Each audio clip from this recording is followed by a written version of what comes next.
Une négociation, c'est pas comme fait Donald Trump. Donald Trump, il s'arrange pour définir un plan ou une série de mesures. Ensuite, il pose ça sur la table, puis il dit maintenant, soit vous faites ça, soit je vous bombarde. C'est typiquement dans le parrain, c'est la proposition qu'on ne peut pas refuser. Dans la perspective russe, chacun arrive avec ses propositions et on met ces propositions sur la table et la négociation a pour objectif de rapprocher les points de vue des uns et des autres pour finalement arriver à une solution commune.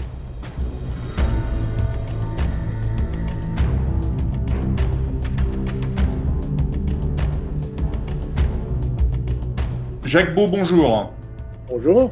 Vous êtes un ancien membre du renseignement stratégique suisse. Vous avez entre autres travaillé au sein de l'OTAN pour des programmes en Ukraine et notamment lors de la révolution de Maïdan en 2014. Vous avez écrit 5 livres importants sur la guerre en Ukraine: Poutine, maître du jeu, Opération Z, Ukraine entre guerre et paix, L'art de la guerre russe et le dernier, Guerre secrète en Ukraine, tous aux éditions Maximino. La semaine dernière, vous avez apporté votre analyse sur le plan de paix américain pour l'Ukraine et la contre-proposition élaborée par l'Union européenne. Et nous souhaiterions aujourd'hui obtenir votre avis sur la continuation du plan de paix américain suite à la rencontre entre le secrétaire d'État américain Marco Rubio et l'envoyé spécial de Donald Trump, Steve Witkoff, avec la délégation ukrainienne en Floride. Qu'en pensez-vous? Bon, tout d'abord, il faut comprendre que ce qui s'est fait il y a maintenant une semaine, un peu plus d'une semaine, à Genève, le 23 novembre, s'est fait donc, c'était une sorte de mise au point de la part des Européens sur la question du plan de paix proposé par les Américains. Alors, moi, je ne serais pas aussi audacieux de dire que ça a été fait par l'Union européenne, parce que même s'il y avait des représentants de l'Union européenne, ça n'est pas l'Union européenne qui a participé. Il y a vraiment quelques pays européens, et notamment des pays comme par exemple la Grande-Bretagne, qui ne fait pas partie de l'Union européenne. Donc là, c'est important de le dire, parce que ça montre aussi que tout ce qui tourne autour de ce conflit de l'Ukraine n'est pas un mouvement à l'unisson des pays européens. Et d'ailleurs, on a vu, il y a maintenant 2 ou 3 jours, la visite de Viktor Orban à Moscou pour des questions d'énergie et pour, en fait mettre en œuvre la permission qu'il a reçue de Donald Trump, ou l'exemption qu'il a reçue de Donald Trump pour utiliser, pour avoir du gaz et du pétrole russe, parce que la Hongrie, comme l'a dit d'ailleurs son ministre des Affaires étrangères, est un pays souverain, et le pays souverain a la possibilité d'avoir souverainement des relations avec des pays étrangers. Donc, il y a une politique étrangère aussi souveraine, et cette politique étrangère, elle est destinée à remplir ou satisfaire les objectifs, les intérêts nationaux de la Hongrie. Et là, il s'est très nettement démarqué de l'Union européenne. D'ailleurs, il s'est fait tancer par Friedrich Merz, le ministre allemand, le Premier ministre allemand, le chancelier, pardon, allemand. Et, et ça montre que toute l'Union européenne n'est pas derrière ces changements. Les Hongrois sont très nettement prononcés pour une vraie négociation de paix et une mise en œuvre d'un processus pour arrêter le conflit en Ukraine. Donc, ce n'est pas l'Union européenne, s'il faut parler des Européens, ce serait plus juste que de l'Union européenne. Pour revenir à la question que vous avez posée, donc on a eu à Genève une sorte de repolissage du document américain, un premier document qui a été simplement annoté sur la base du document américain, donc ça a donné un document révisé de 28 points, puisque chaque point a été simplement amendé par les Européens. Puis finalement, ces 28 points ont été ramenés. Alors, on ne sait pas exactement si c'est à 19, à 20 ou à 22, parce qu'il y a à chaque fois des chiffres qui changent. Toujours est-il que je n'ai pas vu, et beaucoup de commentateurs d'ailleurs confirment qu'on n'a pas vu le contenu de ces 19 ou 22 points selon qui en parle. Mais toujours est-il que la vision, la perception qui était résultée du plan américain était qu'il avait été très en faveur des Russes et qu'il fallait corriger un petit peu, faire une sorte de correction de ça, et c'est le but de ce qui s'est fait à Genève le 23 novembre. Et, et donc, on a priori aujourd'hui un document qui est beaucoup plus favorable à l'Ukraine.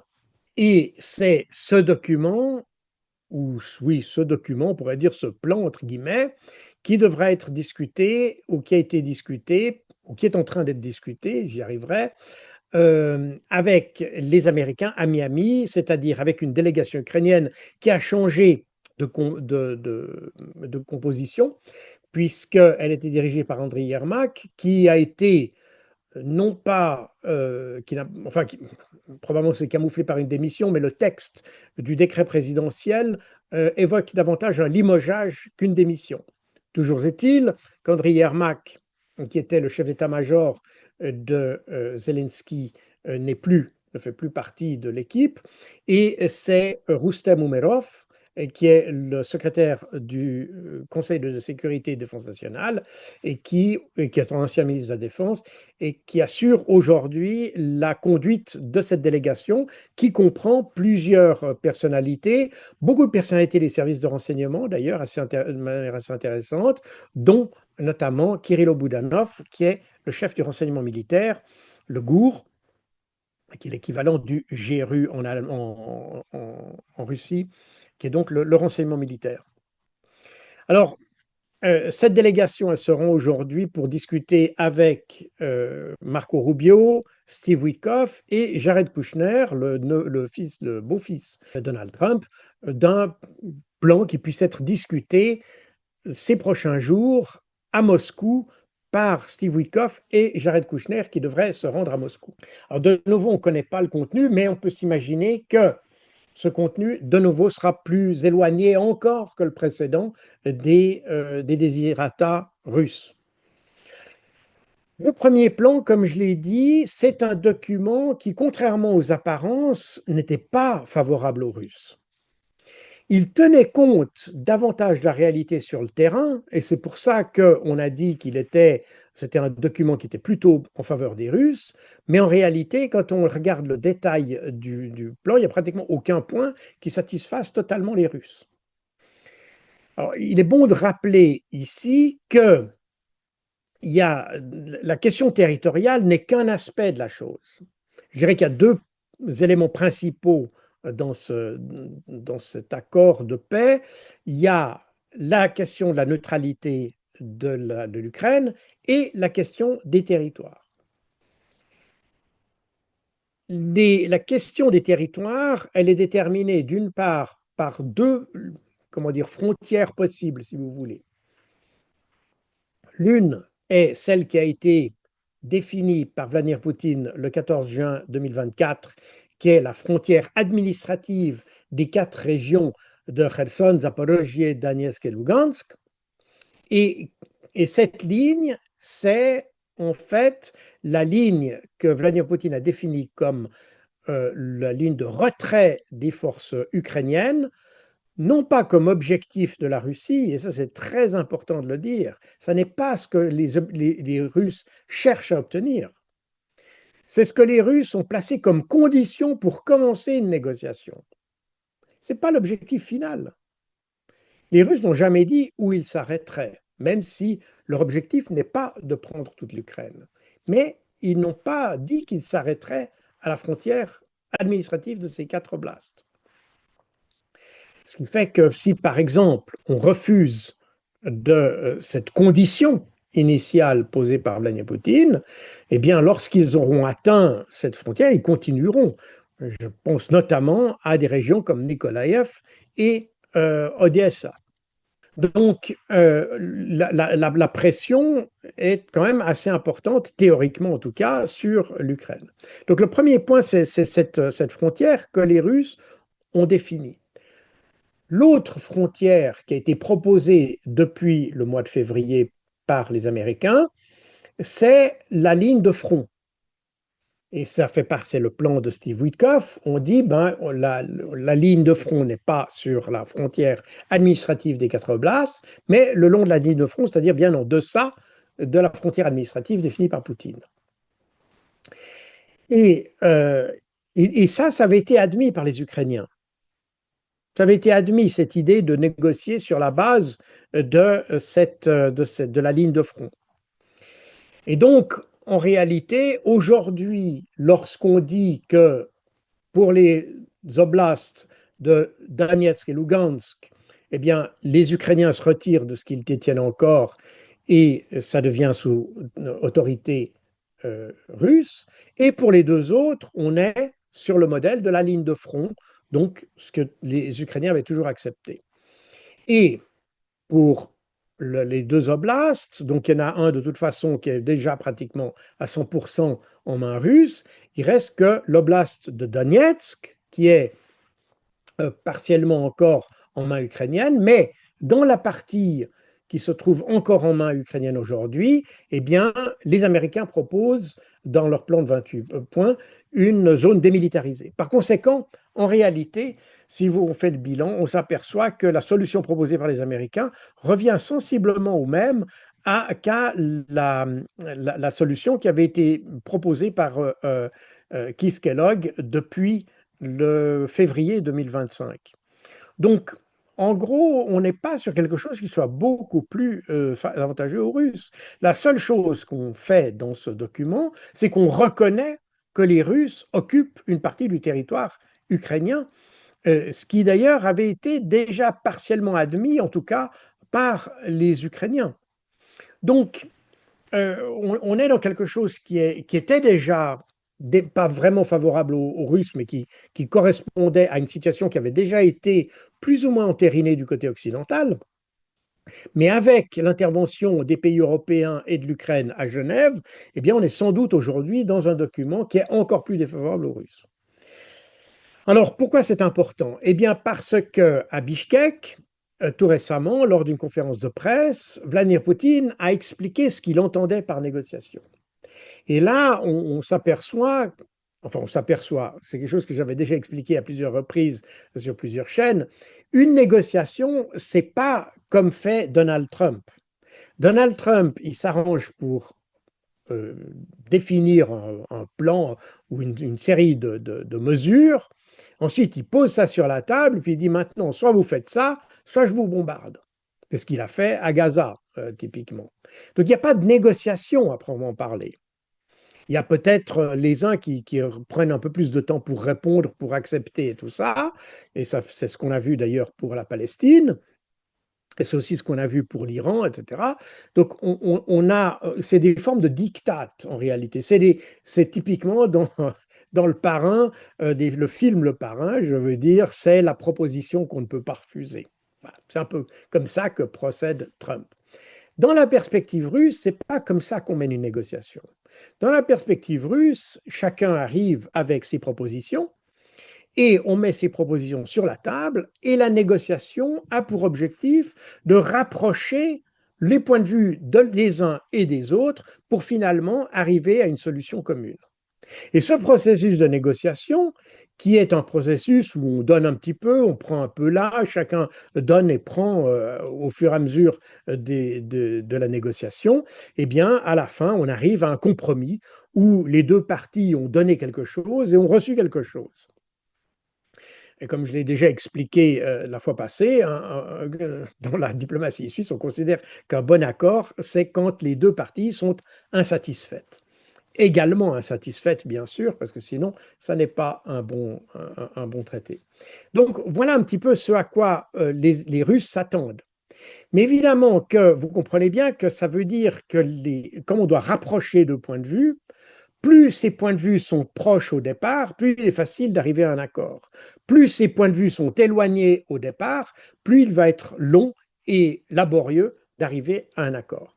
Or, ce que sont en train de concocter les Ukrainiens sous la nouvelle direction de Rustem Umerov à Miami avec Steve Witkoff, Marco Rubio et Jared Kushner, c'est une proposition qui apparemment, puisqu'elle s'inspire de ce qui a été fait à Genève, sera encore plus éloignée que le document qui existait, qui avait été publié déjà le 18 novembre par Axios et Politico.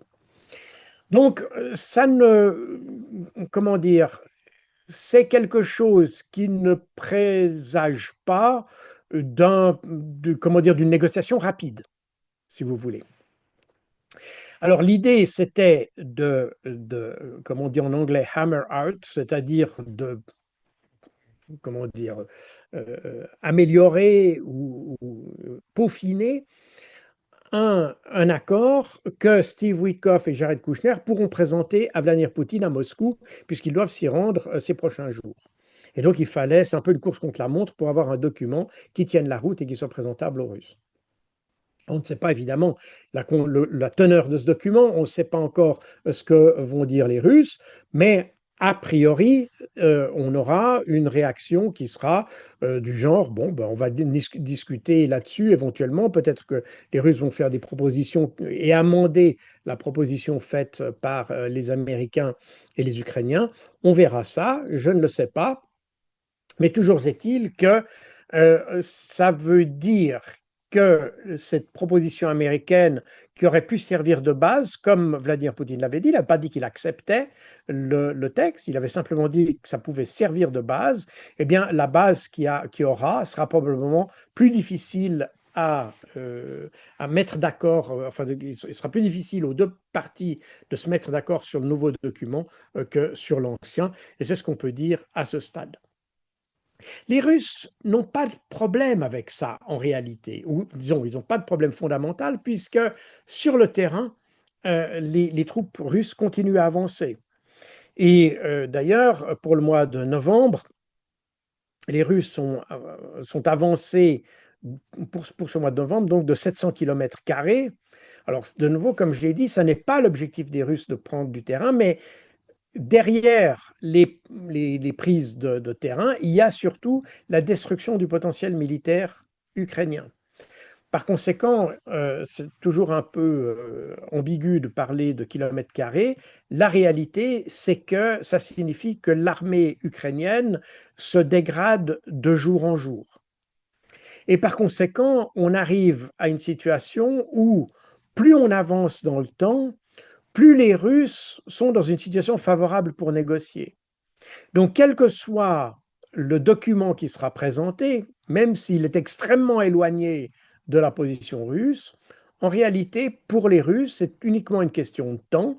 Et le temps qu'on passe à discuter sur le plan de paix fait que, pendant ce temps, les Russes avancent, et plus on avance, moins les négociations deviennent significatives pour le résultat final. D'ailleurs, typiquement, si on admet, dans l'hypothèse que les Russes avancent durant le processus de négociation jusqu'à la frontière administrative des oblasts de Kherson, Zaporozhye et Donetsk, eh bien, du coup, la proposition occidentale ukrainienne devient totalement caduque. Par conséquent, on est de nouveau dans quelque chose, les Occidentaux, à force de sous-estimer la position russe, conduisent l'Ukraine dans une impasse. Et de nouveau, je ne sais pas combien de temps les Russes vont faire pour atteindre les limites administratives, qui de nouveau sont en deçà de leur objectif politique, puisque ce n'est pas ça leur objectif. Mais s'ils y parviennent, ça enlèvera tous les arguments territoriaux pour l'Ukraine. Donc, l'idée que le temps joue en faveur de l'Ukraine est une erreur qui vient d'ailleurs des Européens et qui est plutôt en défaveur des Ukrainiens. Et ça correspond d'ailleurs avec la position européenne, puisque Kaja Kallas, la semaine passée, disait de manière assez étrange qu'il est faux de prétendre que l'Ukraine est en train de perdre. Donc, je ne sais pas quelle carte elle regarde, mais on voit bien que, alors on peut jouer sur les termes également et on peut s'interroger sur ce que signifie le mot perdre, hein, ou perdre la guerre. Toujours est-il que, sans aucun doute, l'Ukraine n'est pas en train de gagner.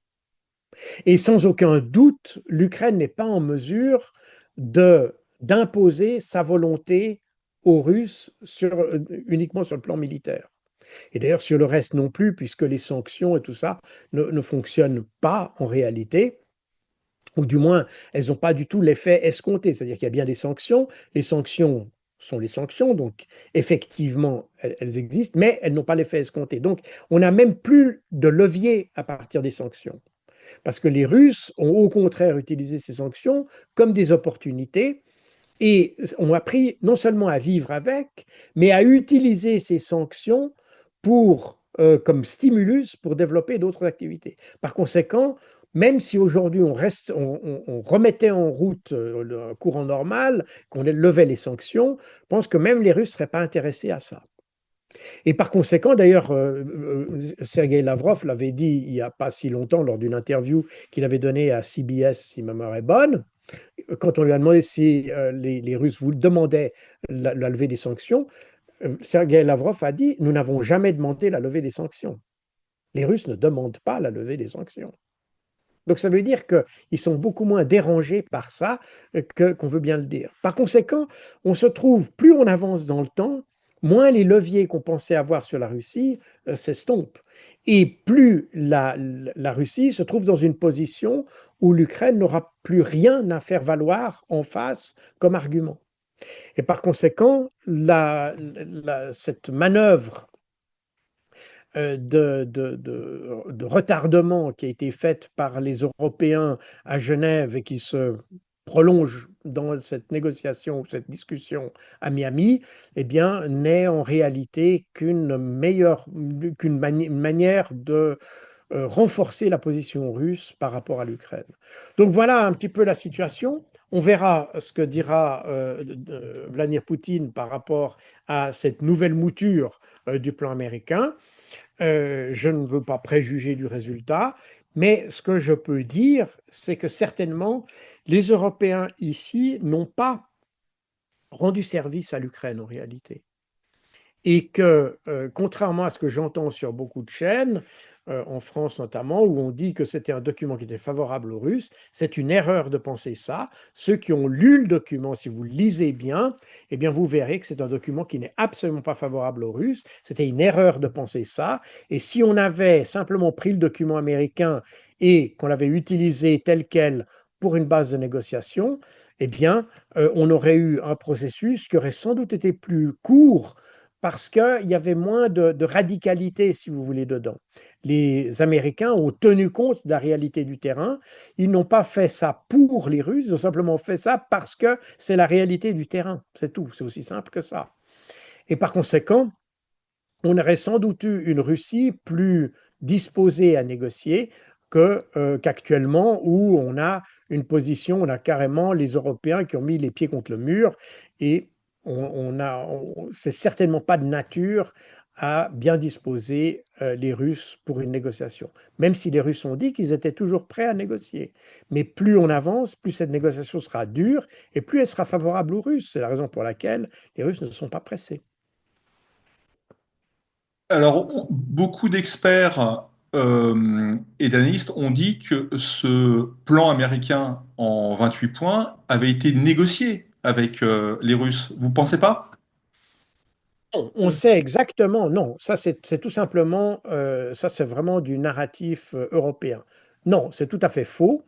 On sait que le plan a été négocié dans une petite équipe au sein de la Maison-Blanche entre la chef du protocole, Donald Trump, Steve Witkoff, Marco Rubio, et ça a été fait en très petit comité. Il est possible que des questions aient été posées à Dmitriev, mais il n'y a pas eu de négociation autour de ce document. Et le document qui a été proposé, le document de 28 points, c'est un document qui n'a pas été négocié du tout.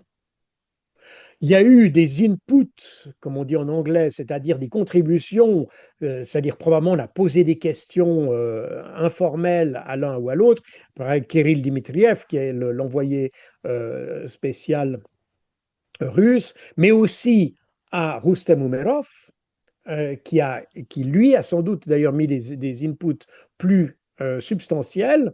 Et je vous rappelle que le document qui a été publié le 18 octobre, le 18 novembre par Axios, avait déjà été lu euh, donc par téléphone, en conférence téléphonique, à Volodymyr Zelensky le 17 novembre.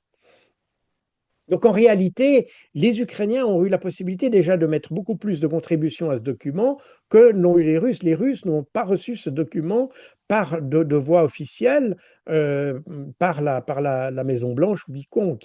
Ils ont reçu des documents comme on les a reçus, comme la majorité des gens l'a reçu après le 18 novembre. C'est un document qui leur est parvenu de manière officieuse, qui n'est d'ailleurs même pas probablement le document finale, puisqu'il existe plusieurs versions de ce document qui a évolué dans le temps et dont on sait qu'il y a par exemple une version ukrainienne qui existait déjà avant le 18 novembre et qui est la version de Goncharenko. Avant le 18 novembre, c'est pas tout à fait exact. Je ne peux pas le dire. Avant, en tout cas, que les Russes l'aient reçu, avant le 18 novembre, ça, je ne peux pas le certifier, mais qui a été publié par le député ukrainien Alexei Goncharenko, qui est une version qui est très différente d'ailleurs de la version américaine, puisqu'elle a plus notamment, elle tient compte davantage de la question des langues, de la religion orthodoxe, etc., qui n'apparaissent plus dans la version américaine.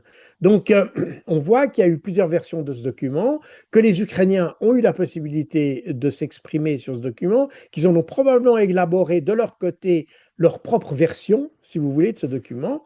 Mais le document qui a été publié et qui a été fuité en réalité dans les médias est un document qui n'a pas été négocié avec les Russes. Il n'a pas été négocié avec les Russes. Et ça, c'est une chose qui est importante parce que je l'entends partout sur dans les médias français notamment, mais c'est totalement faux. Il n'y a pas eu, il y a eu des bruits avec Kirill Dmitriev. Il est possible qu'on lui ait posé une question, mais c'est le Wall Street Journal ou le Washington Post qui a parlé de la genèse de ce document.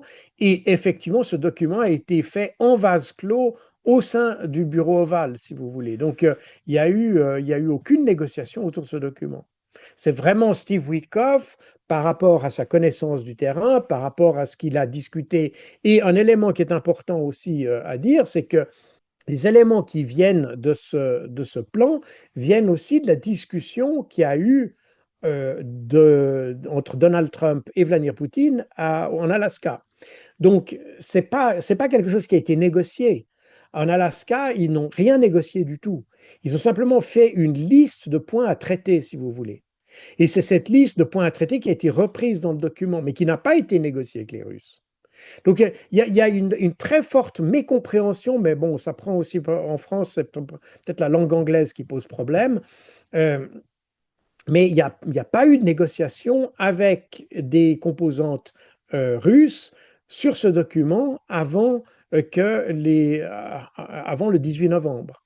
Et les Russes, comme Vladimir Poutine l'a dit, ils ont reçu une version officieuse. Ils n'avaient toujours pas reçu au 21 novembre, si ma mémoire est bonne, au moment où Vladimir Poutine s'est exprimé devant le Conseil de sécurité national russe, il n'avait pas reçu une version officielle de la part de la Maison-Blanche de ce document, ni la version probablement finale. Par conséquent, les Russes ont été surpris en fait du contenu de ce document. Donc on voit bien, et je pense que si Dmitriev avait vraiment fourni des inputs, les Russes auraient connu la teneur de ce document avant. Or, ça n'a pas été le cas. Donc, non, on est dans un document qui a été élaboré par les Américains, comme ils l'ont toujours fait, de nouveau avec probablement, plus sûrement des inputs ukrainiens, mais pas d'input russe. De nouveau, ce qui trompe un petit peu, c'est que les Américains ont reconnu, et c'est un petit peu parmi les points à traiter qu'il y avait eu en Alaska. On se rappelle de la réunion qu'il y avait eu après l'Alaska dans la Maison-Blanche avec Volodymyr Zelensky et puis un certain nombre de dirigeants européens qui s'y étaient invités, sans avoir été invités officiellement d'ailleurs. Et on avait très bien vu durant cette réunion que Donald Trump avait déjà un certain nombre d'idées sur un certain nombre de points. Par exemple, pas de cessez-le-feu, clair, pas de troupes déployées en Ukraine. Ça, c'était des choses, c'était des points qui avaient probablement été discutés, que Vladimir Poutine avait fait valoir comme point, mais qui n'avaient pas été, de nous, il n'y avait pas eu de négociation, puisque Donald Trump, avec les points qu'avait donné Vladimir Poutine, il voulait négocier ensuite avec Zelensky. Le fait que les Européens soient venus au bureau ovale a en fait un peu contrecarrer l'idée de discuter directement avec Zelensky. D'ailleurs, c'était ce que voulaient les Européens. Ils ne voulaient pas que Zelensky puisse négocier avec Trump. Donc, on a systématiquement, dans tout ce processus, on a les Européens qui viennent un peu mettre les bâtons dans les roues de Trump.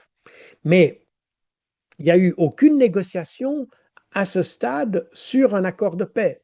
Il y a eu des points à traiter qui ont été mis sur cette liste et cette liste devait servir de base de négociation. C'est-à-dire que l'idée, c'était qu'on pose cette liste sur la table. Il y avait des points plutôt favorables à l'un, plutôt favorables à l'autre, grosso modo, comme je dis, plutôt défavorables aux Russes. Et puis, c'était entre Ukrainiens et Russes d'arriver à une mouture du document qui satisfasse ou insatisfasse les deux parties.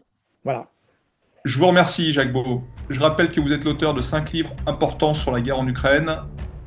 Poutine, maître du jeu, Opération Z, Ukraine entre guerre et paix, L'art de la guerre russe et le dernier, Guerre secrète en Ukraine, paru en 2005 aux éditions Max Milo.